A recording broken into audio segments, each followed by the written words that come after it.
శుభోదయం. నిన్నటి కంటిన్యూషను నిన్న కేటగిరీ 1, 2, 3 కాయగూరల కోసం అని చెప్పేసి మాట్లాడుకున్నాం. ఈరోజు నాన్ వెజ్ కోసం అని చెప్పేసి మాట్లాడుకుంటే అసలు తినకూడనటువంటి ఐటెం ఏమైనా ఉందా చూస్తే రొయ్య. జనాలు ఏంటంటే బేభత్సంగా తినేటటువంటి ఆహారం కూడా రొయ్య. ఎందుకు తినకూడదు అంటే అది పురుగు జాతికి సంబంధించింది.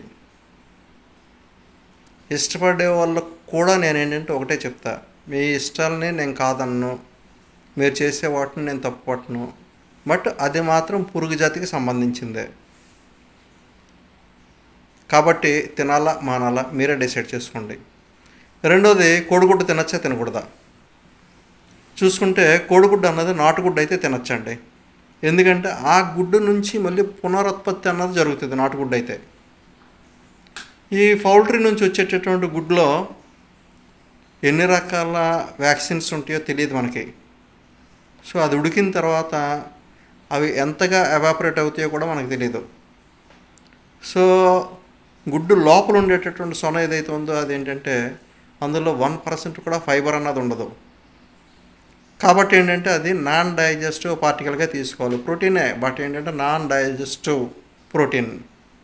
ఎందుకు అంటే అందులో జీవం అన్నది ఉండదు.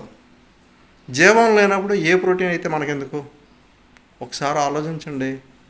నేను చెప్పే తప్పు అయితే నాకు ఒకసారి చెప్పండి. మొన్న రీసెంట్గా ఏంటంటే నా పేరు చెప్పాను, నా ఫోన్ నెంబర్ చెప్పాను.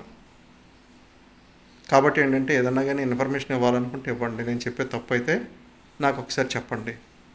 ఓకేనా? జై హింద్.